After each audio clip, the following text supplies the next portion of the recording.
亞洲家族辦公室協會會長交接暨發展公告。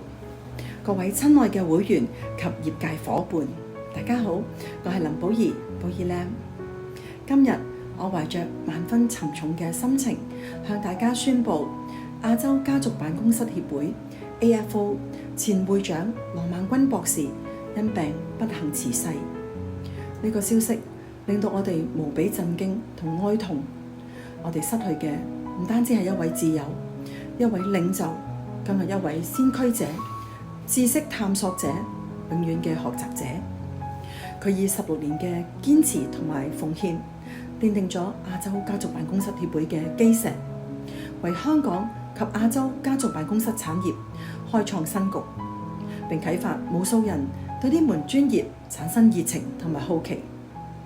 在此，我謹代表協會向羅孟君博士致以最深切嘅敬意同埋感恩。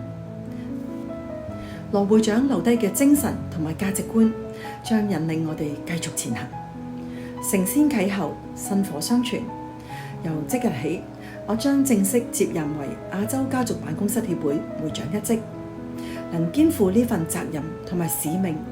喺沉重嘅同時，更係我嘅榮耀。我將以無畏同埋堅毅嘅心，秉承羅博士嘅遺志，並凝聚創新與團結嘅力量，推動協會踏入新時代。我哋相信香港作為亞洲最具活力嘅國際金融中心，正處於家族辦公室發展嘅黃金時刻。AFO 嘅責任就係要讓香港成為一個具可持續性、創新力同埋長遠繁榮嘅國際家族辦公室樞紐，為亞洲乃至全世界開創新嘅未來。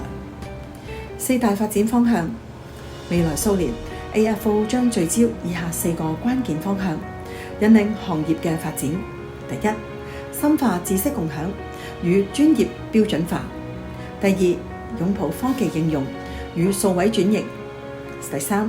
拓展跨域網絡與生態圈合作；第四，聚焦永續傳承與下一代賦能。2026年嘅 FOS 攜手共創高峰協會旗艦年度盛事家族辦公室解決方案高峰會，將預期於2026年1月第3個星期，配合亞洲國際金融週 IFW 隆重舉行。呢個唔單止係一場峰會，更係一個為全球對話、行業創新、思想領導而搭建嘅國際舞台。峰會現正籌備，包括優質場地甄選同埋國際重量級演講嘉賓嘅邀請。我哋期待各位可以喺呢個重要嘅時刻同我哋一同前行，喺香港打造出亞洲乃至全世界最具影響力嘅家族辦公室平台。誠摯邀請，攜手邁進新時代。我哋誠邀各位長期合作嘅戰略夥伴，攜手參與、贊助或者支持呢個年度標誌性嘅盛會。呢個將會建立長遠嘅信任，共同塑造新價值嘅最佳契機，一齊將香港推向全球家族舞台嘅核心。讓我哋攜手並肩，延續羅博士未完嘅使命，為亞洲家族辦公室嘅未來注入新動能，為香港、亞洲甚至全世界築起一個更加繁榮同埋可持續嘅家族辦公室生態。謹此林寶儀，寶儀 Lam，